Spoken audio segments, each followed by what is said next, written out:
Hazrat Baba Tajudeen, the immortal. Who can take me away from you? My couch will be here in your house for lakhs of years. When Jesus Christ appeared to save mankind from sin and its wages of death, when the Buddha vowed to find a way out of death, disease, and old age, the common man might ask, how is it that they too died like common folk, and wherein lies their success? And when the latter are answered that prophets and saints had been quite different in their life from the common people, and that they do not die away but remain immortal spiritually, the commoners do not find it easy to believe. At least, the modernists often laugh away such a faith. Fortunately, no amount of laughter can annul a truth. It betrays their ignorance. The prophets and godmen have, however, prescribed for their followers a code of spiritual discipline which, if practiced under the eternal divine law, shall raise them also to the same heights and perfection which they embodied in themselves. The various forms of yoga of the Hindus, enumerated elaborately by the rishis in the holy scriptures, the holy eightfold path of the Buddha, the Sermon on the Mount of Jesus Christ, and the illuminating tenets of Islam are such forms. These prophets and saints were born among the common mortals but had, through the grace of God and their own vigorous self-discipline and unbounded piety, raised themselves to their supreme statures. They are the witnesses of the veracity of their teachings and evidence of the infinite potentialities of man. When Jesus said, "The kingdom of heaven is within, seek ye the kingdom of heaven, be ye perfect even as the Father in heaven is perfect," he did indeed imply that even common mortals like us, through perseverance and staunch and faithful devotion, can become like him and hence his teaching. The common man finds a convenient excuse to evade his duty by brushing aside the whole thing with the notion that none can become like Christ or the Buddha. Lest mankind should thus lose a most precious gift of the Spirit through ignorance and blindness, saints appear from time to time to guide them. They successfully accomplish discipline and become truly like the great prophets in all respects, and thus inspire humanity to do likewise by following their example. Hazrat Baba Tajudeen Auliya is one of such great and immortal saints of our times, and his glorious history proves in these pages.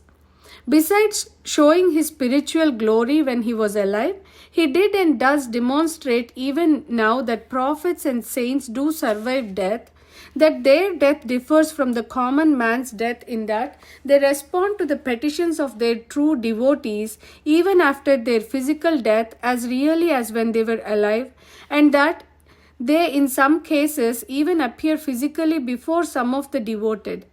It should be remembered how he appeared in different forms at different places in flesh and blood when he was alive. The case of Ahmad Ali Shah mentioned herein is an illustration. If it is such a trifle for him to assume different forms at will while alive, why should it be difficult or impossible to do so when he drops off his body? That Hazrat Tajudeen Baba was sure of his own survival after relinquishing his physical body is clear from his assurance to his devotees that he would not leave the world till he made 1,25,000 saints, that his fist shall remain closed till the day of judgment, that his bed shall be in Maharaja Raghoji Rao's house for lakhs of years. Therefore, Baba Tajudeen Auliya actively guides spiritual aspirants even today as he did when he was in his physical body. Sometimes he appears to his devotees in their dreams, and sometimes he appears before them in flesh and blood and gives them the necessary guidance. Whether the modern world believes this or not, his staunch devotees, irrespective of their religious labels, do believe in his everlasting spiritual blessings and guidance in their intricate problems under the grace of the Almighty God. The significance of sainthood. Lord, Ask me for the explanation regarding their sins and not them, for they are mine. We have already noted in the foregoing pages that Hazrat Tajudeen Auliya is one of those saints who are particularly relevant to their times. His is the time when different religions of the world, being called into fellowship through historic changes, urgently needed to realize the importance of shedding all bigotry and learning of true fellowship and brotherhood with one another. We shall now note how Baba Tajuddin's biography shows instances of the truth that all saints of all religions always work for a single purpose, which is the divine purpose, in close coordination and harmony. How to make two into one. A disciple of a famous saint, Hazrat Niyaz bin Niyaz, came to Nagapur from Uttar Pradesh in 1920 to attend the Congress conference that was in progress there. One day, Tajudeen Baba was going on his coach, followed by the crowd of his devotees as usual. Incidentally, the saint, on seeing this stranger in the crowd, broke a bread and offered a piece to him. But the man hesitated to take it and reflected, "If I take anything from anyone, it must be from my own master. Why should I take from another?" Immediately the Baba said, "Don't you know to make the two into one?" The man's doubt vanished, and he fell at Baba's feet in obeisance.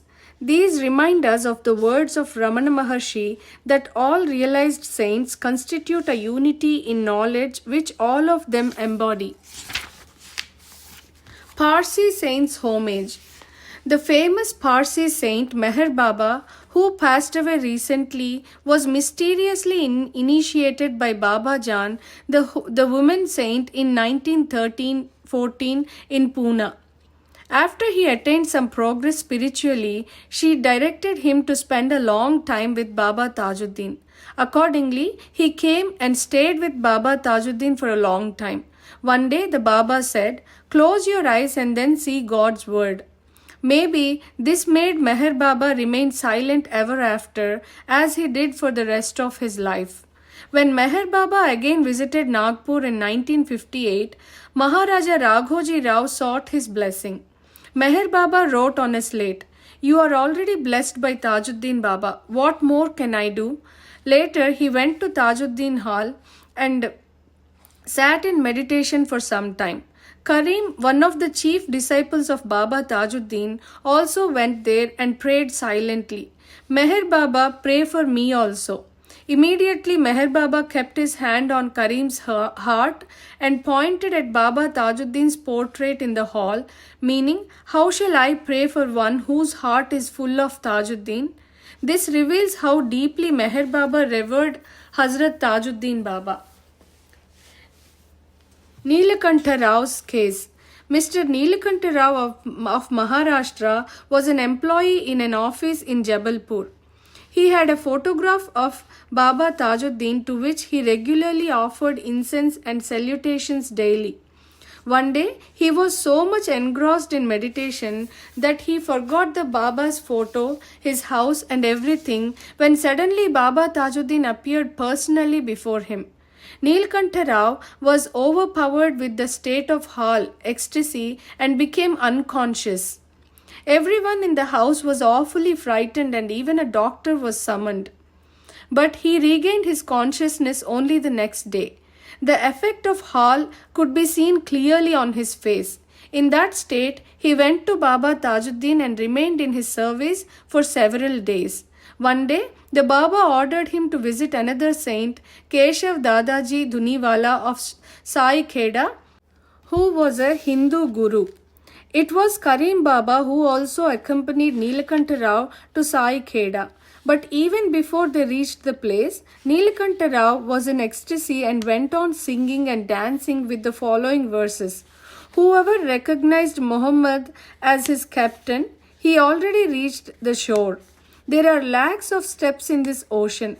Only those who know the way can lead us to the shore. Whoever drinks of the nectar of Master's grace will realize the treasure of truth.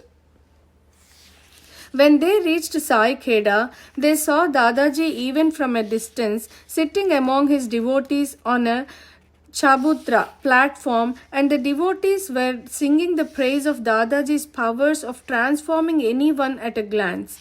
Nilakanta Rao was charmed at this sight and approached him on his knees, awaking in ecstasy, climbed the Chabutra, prostrated to him and cried out loudly, Baba Tajudeen. Dadaji laughed and said, Tajudeen fell in a pot, take him out if you can. Then he put a piece of jalebi, an Indian sweet, in Nilakanta Rao's mouth. The implication is easy to grasp for those who understand spiritual language. The pot is the heart wherein, through right knowledge, Nilakanta Rao was asked to realize the truth. Or Nilakanta Rao must have seen Baba Tajudeen himself in the image of Dadaji, and this must have made him cry Baba Tajudeen in utter amazement. Dadaji then asked him not to mistake Tajudeen to be only his physical body, but to know that in spirit all saints are one. The intimate spiritual liaison which Baba Tajudeen had with Baba Jan, the great woman saint of Pune, and the Dadaji of Sai Kheda existed even between Tajudeen and Sai Baba of Shirdi. Sai Baba used to say to some of his devotees, Now is the reign of Tajudeen, go there, and sent some of them to Nagapur. Similarly, Tajudeen Baba also used to send many people to Sai Baba for their spiritual development. Sri Upasani Maharaj. This saint of Sakori, who was a famous disciple of Sai Baba of Shirdi, used to visit Baba Tajudeen frequently at Vaki and Sakardara. Tajudeen Baba also had great regard for Upasani Maharaj. He sent Dr. Paunaskar to Upasani Maharaj for his spiritual guidance and benediction. As Dr. Deshpande writes, Dr. Paunaskar was not a man who would easily bow his head to adore miracles. The incredible miracles of Tajudeen Baba, apart from what the great fakir told him, made the learned doctor kneel down before him. On account of what Tajudeen Baba told him, Dr. Paunaskar became a staunch devotee of Upasani Maharaj also. He ordered the doctor to accept Upasani as his guru. Indeed, the doctor saw all the signs and indications mentioned by Tajudeen Baba at Sakori, and hence his faith in Upasani Maharaj became unshakable. It must be remembered here that the Pir Sahib of Patna, Brahmachari Baba, Tajudeen Baba and Upasani Maharaj all had worked together for the spiritual uplift of Dr. Paunaskar. Saint Harnath Kusum of Bengal and Masjub Kallo Badshah of Ajmer, one of the two famous Masjub saints of Tajudeen Baba's time, also loved the saint of Nagapur intimately and sent hundreds of their followers for Baba Tajudeen's blessings. Thus, irrespective of caste, crest, creed, or race, all true saints work in perfect harmony and brotherhood, and it is a very sad comment on the various communities of our day if they persist in narrow bigotry and behave without tolerance and love for one another. We are reminded of Sri Sai Baba's statements that he, Baba Tajudeen, Dhuniwala Baba of Sai Kheda, Narsingh Maharaj of Nasik, Swami Samarth of Akkalkot, and Sri Gajanan Maharaj of Shegaon were all manifestations of Lord Dattatreya, working with a common mission and in close cooperation. Be it in Islam or Hinduism, when a man lives a pious and ordered life devoted to God Almighty, he, in his love and infinite mercy, graces his beloved ones with some of his divine powers through spiritualism. All saints are indeed friends of God. They are illuminating models of ideal religious life. When they are free of narrow bigotry in their mutual relations, why should we differ and entertain mutual hatreds, especially while professing the same religions as they do? Bad omens.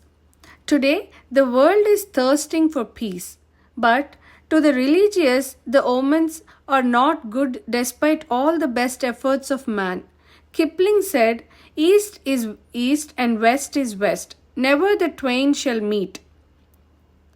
He was not wrong, because East always worshipped the eternal and immortal divine power through its various revealed religions, while the West, dazzled and enticed by unprecedented scientific materialism of the Kali Yuga, is now forgetting the noble teachings of the Holy Christ.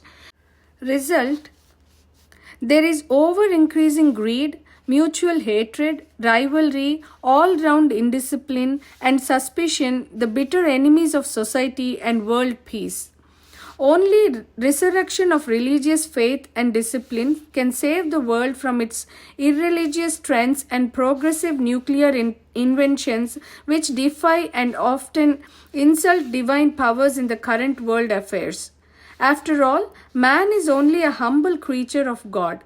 He may conquer all material world, but he shall ever be in the almighty hands of his Creator, the all-powerful maker of this most wonderful universe, and not in the hands of insignificant scientists.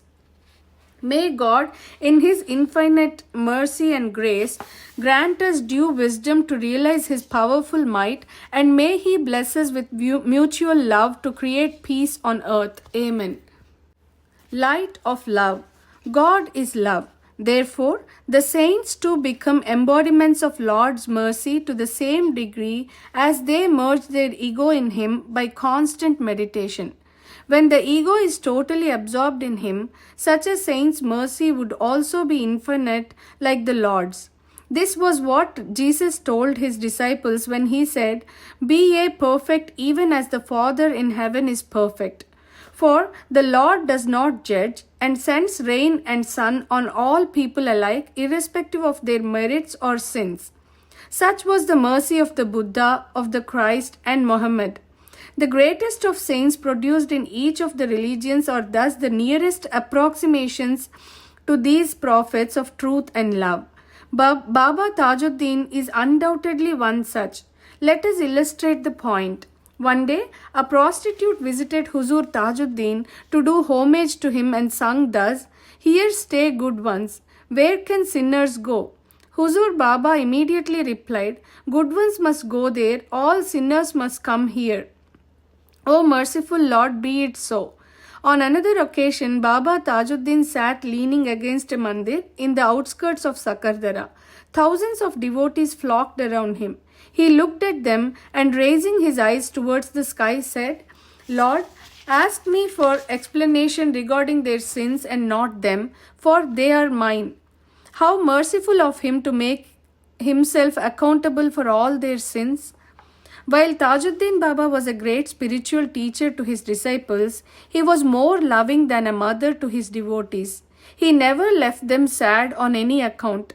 He fulfilled all their pious wishes, such as to serve him, and he uplifted them spiritually and even cured them of their ailments. One Mr. Jalaluddin Khan saw some people massaging the legs of Baba Tajudeen and cursed himself as a sinner for not getting a chance. Immediately, Baba Tajudeen sat up and said, "I never keep any of my friends unlucky. I am an enemy to none." Jalaluddin was thrilled by these words and he prostrated before the saint in gratitude. Another Sahib Baba prayed that he should be made to know meaning of the verse in the Quran, Surah-e Muzammil Sarkar Muzmil. Tajudeen laughed and replied, "Yes, dear, even these blind ones read in our presence." As he pointed to his disciples, he meant that though they were not learned enough to read the Quran, he induced the spirit of Quran in them and that they will be oblivious of their physical bodies by his grace and would be alive fully to God alone. Baba Tajudeen meant that direct experience is more valuable than learning and that he graces his disciples with it. The teachings of Baba Tajudeen. This shop of spiritual wisdom spread by me is such that the more you acquire from it, the nearer you would be to the divine self. A perfect saint lives in his teaching. In this chapter, we shall note some of his teachings to spiritual aspirants. A little after Raja Raghoji Rao had brought Hazrat Baba Tajudeen to Sakardara, now known as Raghoji Nagar, about the year 1908, a sadhu visited him. The sadhu had a bag around his neck. It contained small bottles of medicines. In those days, Huzur Baba mostly remained in a state of samadhi, ecstasy, and whenever he returned from that state, he used to answer the questions and prayers made to him by the devotees who thronged around him in thousands. He hardly gave a few minutes to the devotees and used to return to the state of samadhi. On some occasions, he used to leave the palace and roam about in the close-by jungles and fields. Baba Sahib advised the sadhu to live in a small village and devote himself to prayers all the 24 hours in a day without forgetting the omnipresence of God for a single moment. Baba Sahib told him, the real path for a devotee to realize God is service to humanity, and you are given this service by me. He then recited a couplet which means, the only way to realize God is service of humanity. Merely putting on the garb of a sadhu or fakir, merely uttering the daily puja and namaz cannot lead one to God realization. Baba Sahib also told him, if you succeed in removing the misery even of a single man, this noble act of yours is 1,000 times better than going to Hajj and performing namaz at each stop during the course of the pilgrimage. Why? He added, the best Hajj or pilgrimage for a devotee is to win one's heart by serving him. Because man's heart is 1,000 times better than Kaaba, holy place at Mecca. Before quoting the teachings, it may be worthwhile to point out that his teachings were quite synonymous with those of the Gita and Quran Sharif. These teachings are reproduced below. An Arab saint came to Baba Sahib in 1920 at Sakardara to receive his blessings. At the time of his meeting, Baba Sahib was walking briskly to and fro near the place. Finding an opportunity to be near to Baba Sahib, the Arab saint followed behind him and all the while uttered Darud Sharif in honor of Prophet Muhammad. Baba Sahib suddenly turned around and said to him, control thy desires. Then only thou shalt get light to tread on the divine path to attain God. All miseries and obstacles befall a man through mortal desires, particularly lust for women, otherwise life is only bliss and bliss. At another place, Baba Sahib told him, he alone is a man indeed who has conquered all human desires and anger. In the path of divinity, these two are man's foremost enemies. Anger and lust for women make a man blind.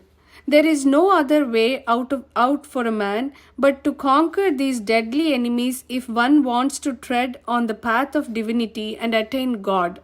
Similar instructions were also given to many sadhus and fakirs who had the good fortune of seeing him in that period. Karim Baba narrates how he was taught by Huzur Baba. A saint from Jhansi visited Baba Sahib at Sakardara. He used to stay with Karim Baba. They always discussed Vedanta. Once I questioned him if he could show me an easy way to attain salvation. He told me to recite the name of Huzur Baba Sahib with Tajudeen in a Kabristan graveyard. Being interested in the path, I started visiting a Kabristan. On the third day, I could hear the angry voice of Baba Sahib. When I opened my eyes, there was none.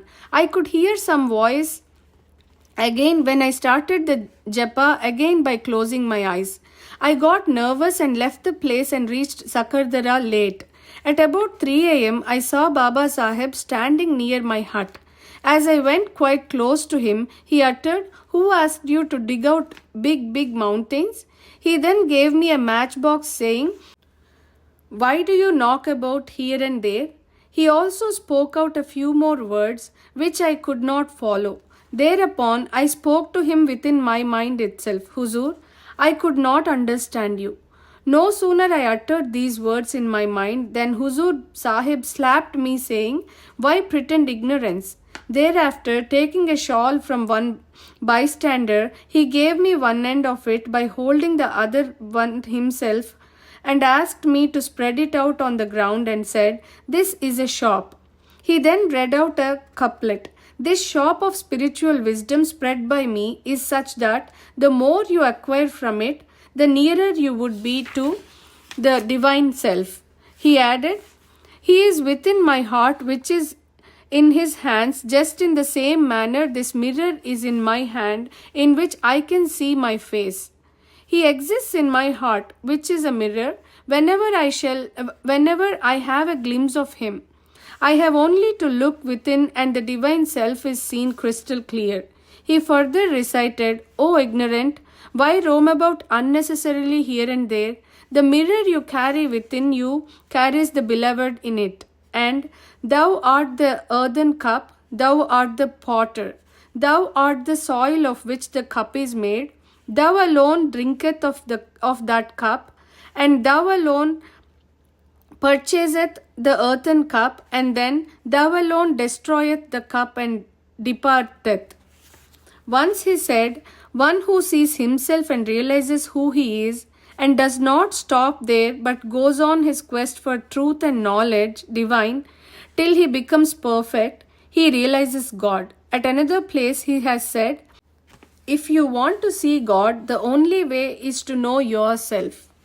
Huzur Baba Sahib always taught his disciples and devotees to practice breath control and taught the simplest methods of practice in yoga and bhakti. He often taught, recite the name of God with each breath you inhale and exhale by keeping the image of your master fixed before your mental eyes. If you have accepted your master in real faith by surrendering all your desires at his feet, then you know without doubt that you have attained both God and Prophet Muhammad. Why? Because there is nothing in this seen and unseen world which your master cannot bestow on you in a twinkle at his sweet will and at any moment he likes. He further makes it clear by reciting the verse, to live in this world always feeling the pangs of your God's separation and leave this world out of sheer love for you is real martyrdom. To follow thy path is the real path to heavens. To see and hear you alone, to forget one's own existence or identity in your deep and sincere love is Sharifat, Marifat, Able Tarifat. Thy sweet remembrance at each breath, keeping thy image always before the mental eyes, is the real bhakti. He further says, perch on thy heart in the same manner as a bird perches on its egg. This practice alone will transform thee and give thee wonderful experiences. In the Quran Sharif, there is praise for that man who always keeps himself composed both in pleasure and pain.